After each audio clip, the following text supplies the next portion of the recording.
Happy Friday, peeps. T-Money up in the heezy. Hope everybody's had a good week. TGIF. Thank God. Yes, thank God it's Friday. It's been a long week. Happy to be home now from work. I just got out the shower. Gonna throw on a movie, order some food, kick back, relax. A little discouraged though. Kind of a shitty way to start my weekend off. I knew I was gonna regret doing this, but hopefully in the long run it'll pay out. So I mentioned to you guys before, I'm just trying to lose weight. I stopped drinking soda, I lost 30 pounds. I've been weighing myself on Sundays, but I've been kind of not doing it on purpose lately, the last few Sundays, because I know I'm gaining because I'm eating like shit. So, long story short, for whatever reason, I kind of actually thought that I felt skinnier when I got out of the shower tonight, and I was like, I'm gonna weigh myself, I'm feeling good. Yeah, no, I gained fucking 15 pounds, so very discouraging. And then I go to put on the brand new Fright Rag shirt that came in the mail today. New size, new me, new update, and it doesn't fit. It's too fucking tight. So that's a whole other story. The fact that I can't find the right Fright Rags. I love their shirts, but I can't find the right size that fits me. I'm like in between a 3 and a 4X right now with them. 4 is too big, 3 is too small. So there's like no in between. So I've just got to lose weight. I'm discouraged, pissed off. I sound like a bitch talking to you guys about this, but yes, we're going to put that aside. I want to show you the shirt that I ordered, though, because it's really cool, and I'm going to strive to fit into this, guys. So I'm almost there. It's not like it was, like, unbearable, but my man titties were kind of poking out a little bit too much, so I didn't really feel comfortable wearing them. But, yeah, really cool. Hellraiser Bloodline tee. I really dig that. I love that artwork, man. That like vibrant green. It's just I've always loved the Bloodline artwork, like theatrical artwork. It just fits the movie. 80s horror. Is it 80s? I think so. 80s horror space. 80s space horror. I just fucking love it. So anyway, that's my goal, to fit into that shirt right there. I should probably be wearing this shirt tomorrow, considering tomorrow's St. Paddy's Day, right? Or am I wrong? Yeah, I think so. Anyways, let's get into this update now. So I've got 1, 2, 3, 4, 5, like around 8 or 9 titles. One of them came in. 2 of them came in over the last few days.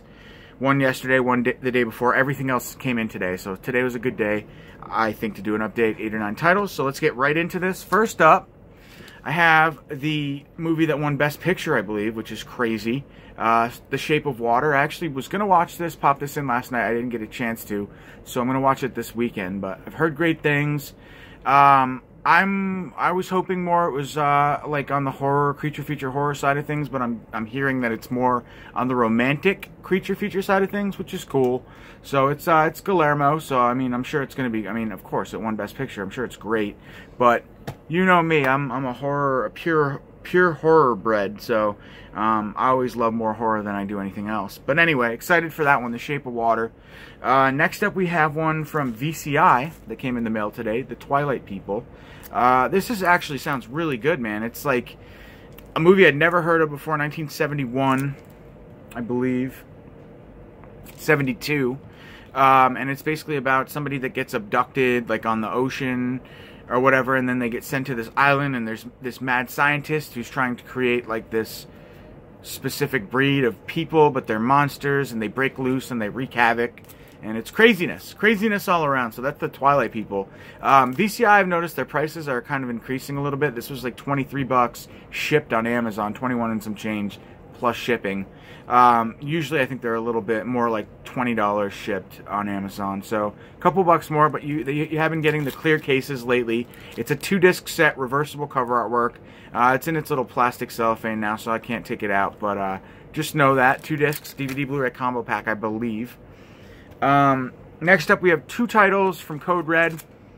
So Bill from Code Red has been on his Code Red site selling again. I think he went on hiatus for a little bit, took a little break because he was a one-man show for the longest time, and he finally got a bunch of help. Ronin, Dark Force, Screen Archives, Diabolic, all those outlets selling his stuff. But if you go on Code Red as of yesterday, there's a bunch of stuff that he has put up. Pretty much the majority of his titles, with the exception of a few from the very beginning, that are out of print now. Neon Maniacs, Just Before Dawn, those aren't available. But pretty much everything else, with the exception of a few more. So if you need any older Code Red titles, you should go over there and grab them now before it's too late. So Silk was one that I didn't grab. I had grabbed Dune, but not Silk. And I just noticed that the other day when I was kind of going through my Code Red inventory. So I needed to pick this up, grabbed it for a good price, 20 bucks shipped basically. And then I also grabbed a movie called Vengeance, number 114 on the Code Red line, starring Richard Harrison. So really cool, kind of, I think, like maybe westernish action vigilante type film, judging by the cover. But yeah, so, and it's directed by Antonio Margaretti, so The Long Hair of Death and many other films. So I'm excited to check this one out for sure. And that's from, does it say on here? No, it doesn't have the year, unfortunately. But from a while back, I'm sure, probably 70s or 80s would be my guess on Vengeance. And Silk's probably 80s. So I also grabbed Beyond the Door, just because I'm a huge fan of this film. I already own this, but I wanted to have a backup copy, just because I really like, this is artwork from Nathan Thomas Milner, I believe. And I dig his artwork. I especially dig it on this release. So I wanted to have another one kind of in the vault for backups, you know, because I'm a psycho. But yeah, I love this film, so I'm pretty sure the slips won't be around forever, so I wanted to grab it. Again, another one. Next up is a title from 88 Films. We have number 16 on the Shaw Brothers 88 Asia line. We have The Dragon Missile. This movie sounds fucking awesome, man.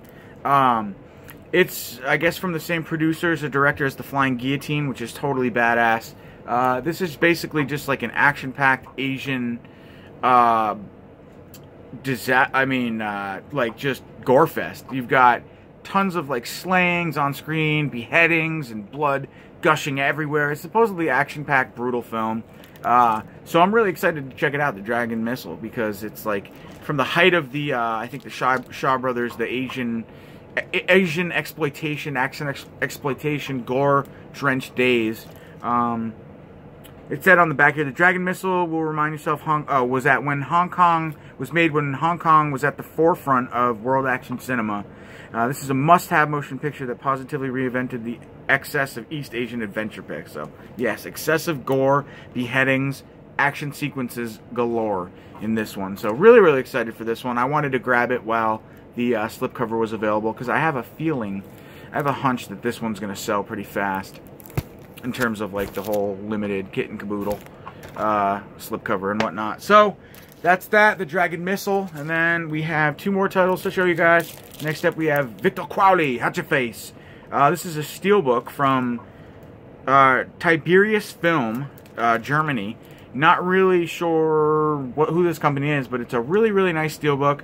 Unfortunately, I wrapped it up, so I don't want to open it up, but it does have 2 discs, supplemental material, bonus features, Blu-ray. I think it's a DVD Blu-ray.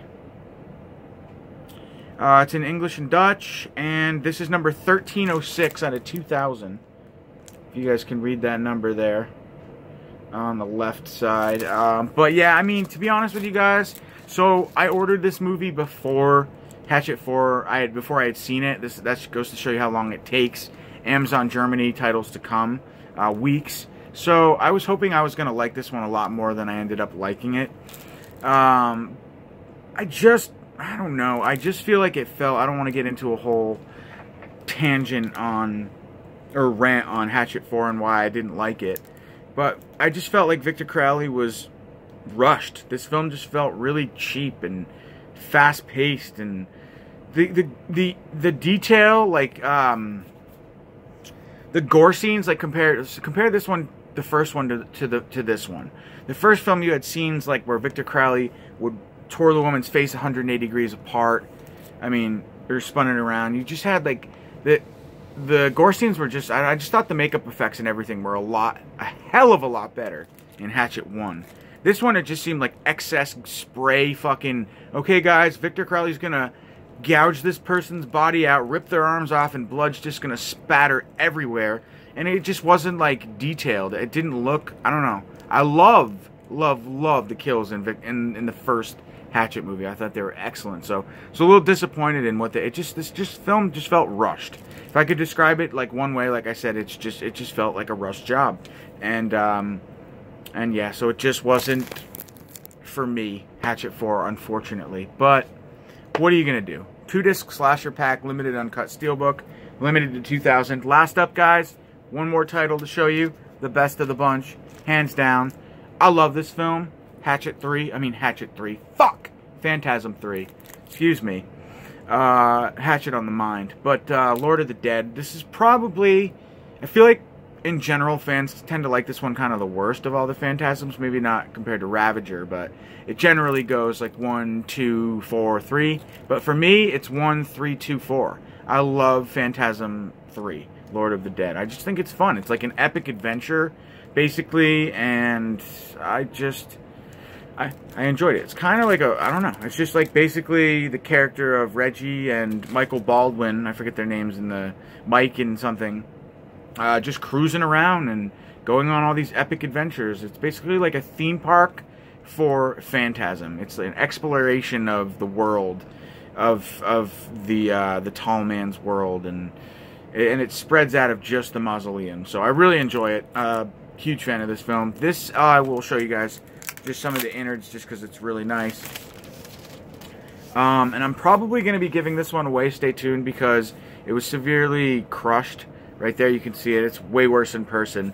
And also it's cracked in the back. The whole back page is cracked. The plastic there. So I'm going to probably... what am I saying, going to probably? I have a new one coming. So I'm going to probably give this one away. So stay tuned for the next subscriber contest I do. I will give it away. Because I have a new one coming. Granted, assuming the new one coming isn't destroyed in the mail either. But just some really nice stills. Pictures of Reggie Bannister. Pictures of the Tall Man, pictures of Mike. Unfortunately, all the text is in German, so there's not really much to translate for you guys.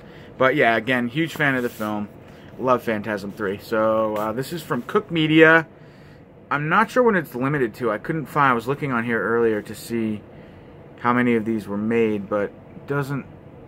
I can't find it anywhere. I want to say probably 2,000. I can't imagine they printed more than 2,000 of these, but I could be wrong.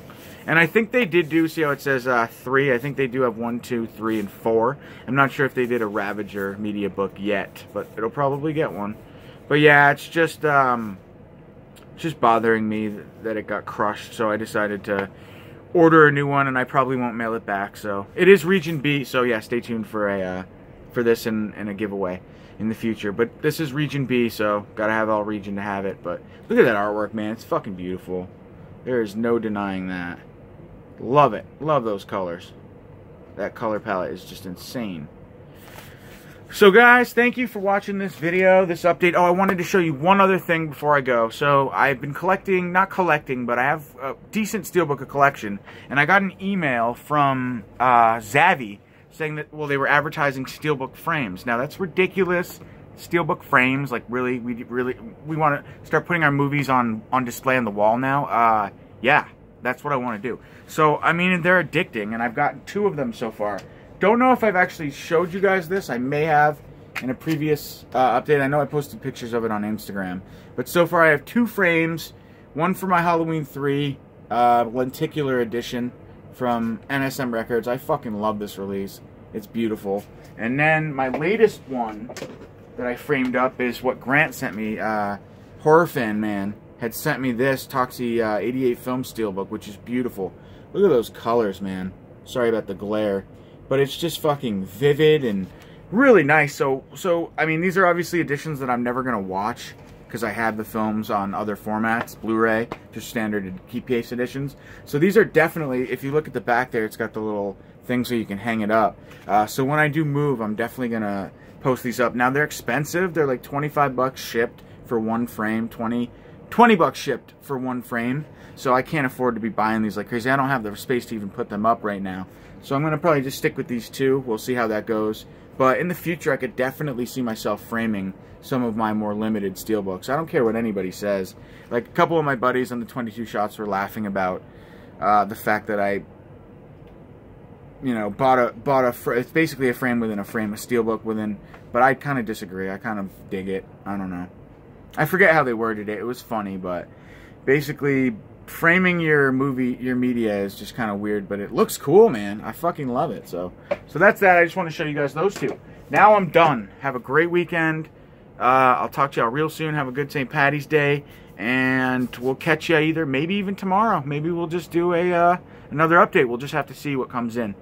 Thank you for all of your support, guys. All your positive feedback on the new series as well. I wanted to thank you guys for that. So those will be coming too, the rare gems of my collection. So those will be, I'll do episode number 3 pretty soon. Got one coming. Stay tuned. Have a great weekend, guys. Talk to you soon. Peace.